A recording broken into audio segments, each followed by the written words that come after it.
Estou muito contente de participar desse colóquio internacional sobre cidadania na sociedade de conhecimento, promovido pelo Centro de Filosofia e Ciências da Universidade de Lisboa. Eu gostaria de agradecer especialmente aos professores Maria Ângela Dionísio, Márcia Belchior e Alexandra Padilha, que organizaram minha participação, e dar meus cumprimentos aos companheiros de mesa e a todos aqui presentes no colóquio.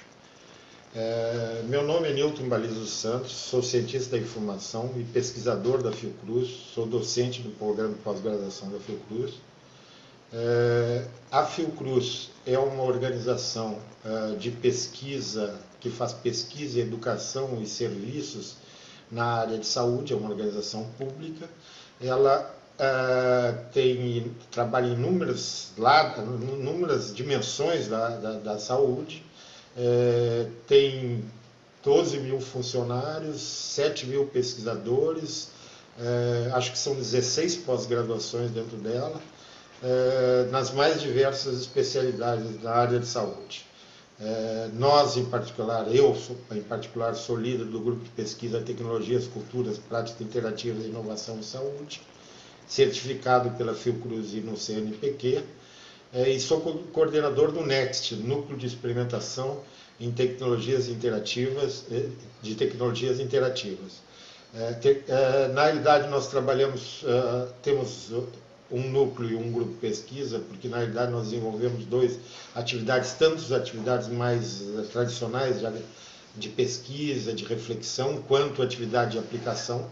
Nós achamos que nessa área que nós trabalhamos não há como trabalhar só pensando, é importante trabalhar fazendo, até porque nós estamos numa área de fronteira, desbravando uma área desconhecida para a academia, e nesse sentido a experimentação é fundamental. Então nós desenvolvemos essa atividade de pesquisa e de pesquisa e desenvolvimento. Nós organizamos atividades das mais diversas, usando essas tecnologias e desenvolvendo iniciativas ligadas à questão da interatividade. Dentro desse grupo de pesquisa e da área e do NEXT, nós trabalhamos com alguns eixos, que é aquele relacionado a comunidades virtuais e redes sociais, na pesquisa, educação e saúde, e também pensando políticas de governo nessas áreas. Pesquisa sobre educação não formal em ambientes educacionais. Nós temos uma incubadora de cursos à distância e desenvolvemos implantações de cursos e de tecnologia na área de pesquisa. Nós temos um terceiro campo de trabalho, que é o de implantação e experimentação de tecnologias interativas, onde nós trabalhamos com novas tecnologias, introduzimos as mais diversas e experimentamos as mais diversas tecnologias na área de pesquisa, educação e saúde, formando os pesquisadores da Fiocruz e do sistema de saúde para utilizar essas tecnologias, em particular aquelas tecnologias de web 2.0 e de nuvem. Temos um último eixo de trabalho, que é o relacionado à inovação, onde nós discutimos principalmente a inovação não pela lógica tradicional que é discutida, que é a lógica de patente, mas discutimos a inovação do ponto de vista da criação de um ambiente de inovação. Nós produzimos um TEDx da Fiocruz, que é um TEDx sobre saúde, e nós temos ainda uma discussão e produção teórica na área das novas formas de patrimônio intelectual e as novas formas de produção de conhecimento.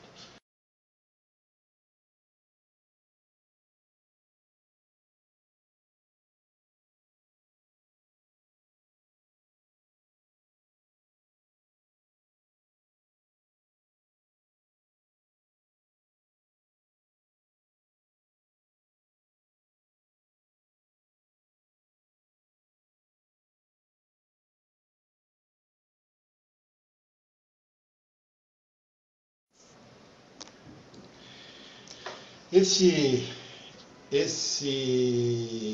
que foi mostrado, na realidade, é uma bactéria, Discotherium discoideum, que na realidade foi descoberta no início do século passado, nas primeiras décadas do século passado, e que colocou um grande problema para a ciência, que é que, na realidade, como é que havia... Isso são bactérias unicelulares que, perante as dificuldades, se agrupam e, ao se agrupar, formam uma flor, uma planta, que é a que nós mostramos no final do vídeo. Esse processo, quando foi descoberto, colocou grandes problemas para a ciência. Como é que se dá um processo onde bactérias,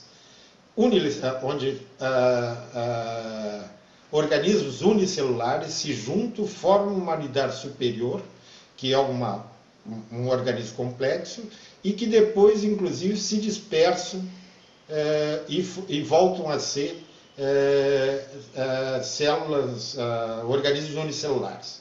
Ou seja, na realidade, é uma coisa muito difícil de entender hoje, muito mais naquela época, onde só se imaginava a possibilidade de criar organismo por um ato consciente, por um ato de organização. Então, a primeira coisa que se colocou naquela época é como é que isso acontece e quem é que dá as ordens para isso acontecer, a questão que se colocava.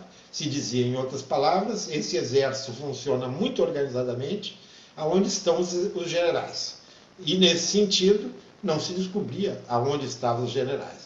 Esse mistério permaneceu por décadas, até que, mais adiante, se descobriu que, antes de se dar o processo de organização desses organismos, aparecia perante as dificuldades, ou seja, quando esses organismos tinham dificuldade, eles eram banhados por um líquido, e após que esse líquido banhava o conjunto dos organismos, eles entravam nesse processo de agrupamento e de construção da planta, do organismo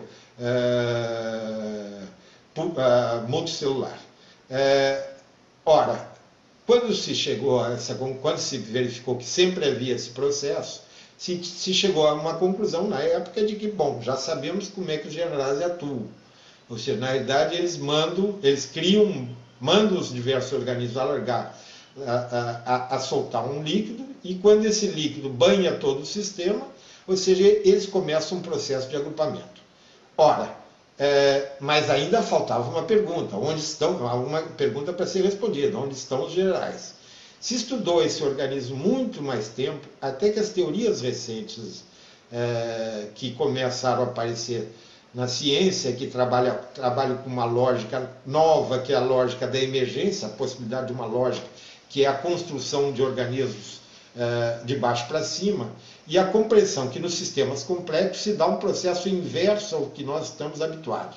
Em lugar de ter alguém que ordena, organiza, planeja e executa, nós temos um processo onde se constrói relações particulares, e essas relações constroem coisas no nível superior a elas próprias. No caso concreto, o que acontecia é que os diversos discotélios, ou seja, os diversos organismos, perante as dificuldades, largavam um caldo, largavam um determinado líquido. Esse líquido terminava por banhar, quando ia se expandindo, terminava por banhar todo o sistema, e quando banhava todo o sistema, ou seja, na realidade se criava um sistema de comunicação. Qualquer movimento de um deles podia ser percebido pelo conjunto.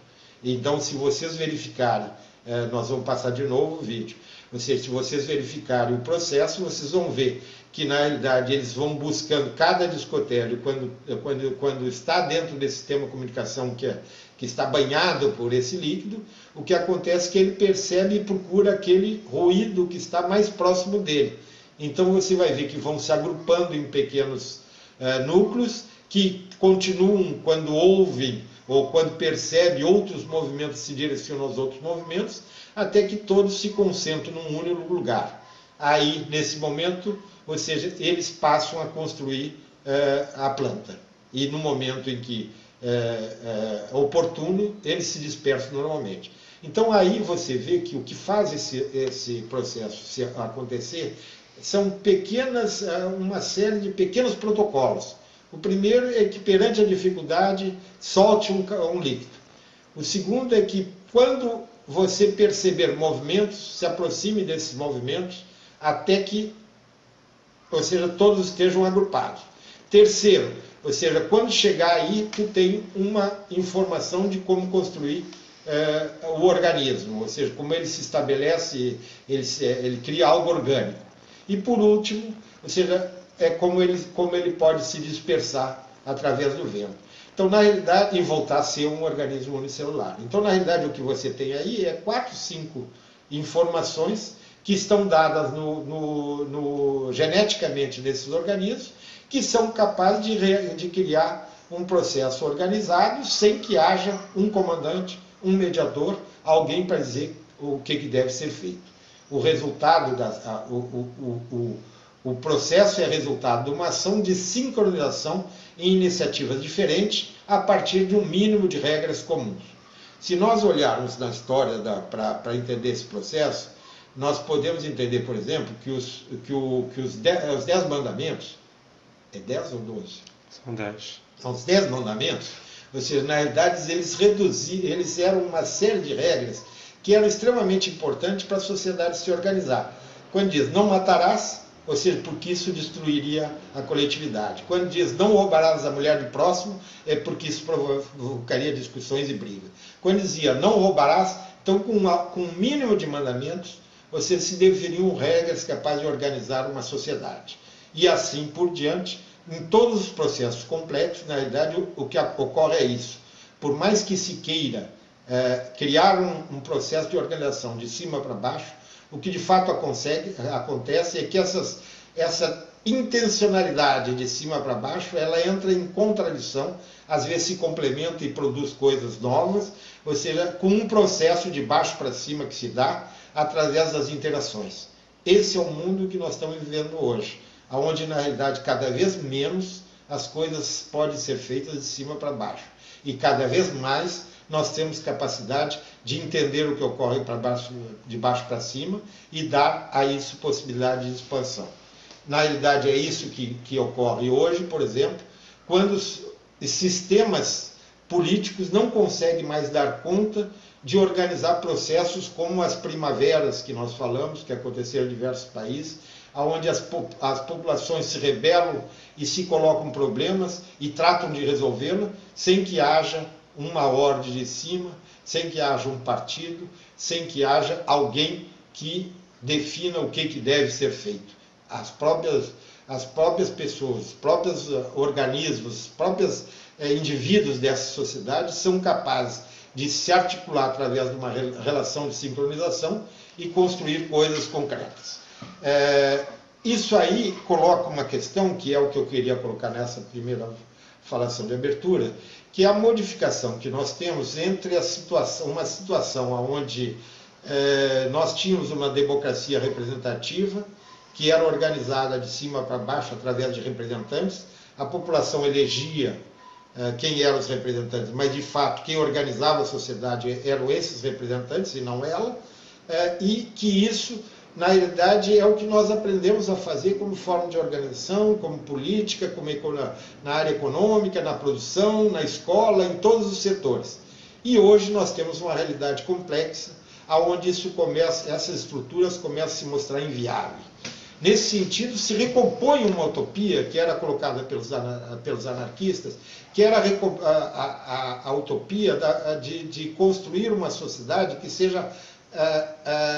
desenvolva a partir da ação direta dos homens. Ou seja, isso é as primaveras que aconteceram nos países árabes e outros países, na realidade o que elas representam é essa tentativa de construir um coesionamento social que passa pela relação concreta das pessoas, dos indivíduos e das organizações, e não a partir de alguém eleito pelas massas para governar por ela. Essa é a novidade que nós vivemos hoje. Essa é a novidade que ergue a utopia. Essa novidade é que coloca a necessidade de nós aprendermos a trabalhar de maneira diferente, não apenas na política, na economia, na universidade, na produção do conhecimento, aonde começa a se viver uma situação onde, ou seja, já não se consegue mais justificar a propriedade individual do conhecimento, porque na realidade fica cada vez mais claro que o conhecimento não é e nunca foi resultado de uma ação individual. Na realidade, o que os indivíduos conseguem fazer, o que nós conseguimos fazer pesquisa, é sistematizar conhecimentos que já existem e dar-lhe a ele uma certa conformação em função de objetivos intencionais precisos, e não de construir um conhecimento do zero. Quando se compreende isso, se compreende que hoje o conhecimento é fundamentalmente construído através da colaboração. Ele é um conhecimento que passa justamente naquela situação onde cada um faz o que pode e sabe fazer. E a sincronização dessas ações é capaz de produzir um sentimento, um conhecimento que não pode ser mais considerado patrimônio individual. Exatamente por isso também é que hoje se discute todas as formas de patrimônio, todas as formas de validação, a validação por pares, por exemplo, a validação da ciência, que é feita só pelos pares, quando hoje existem formas concretas de validação social que estão sendo construídas e que nós podemos perceber em uma série de outras áreas. Hoje é fundamental, inclusive na área política, ou seja, hoje é fundamental que nós saibamos pensar sobre essas novas práticas que surgem da interação e que apontam um novo caminho para a nossa sociedade.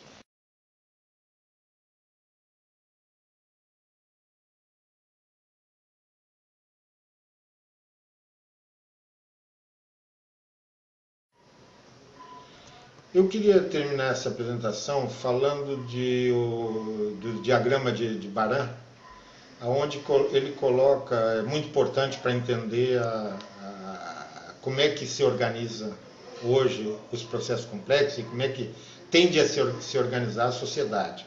Na verdade, isso foi um estudo feito para um relatório que terminou gerando a internet, aonde se trabalhava com a ideia, que isso já é de conhecimento muito grande, generalizado, que se trabalhava com uma ideia de como construir um sistema que não fosse um sistema de comunicação amplo, que comunicasse muita gente, e que muitos sistemas, muitas organizações, e que na realidade não fosse vulnerável a um ataque exterior na medida em que fossem centralizados.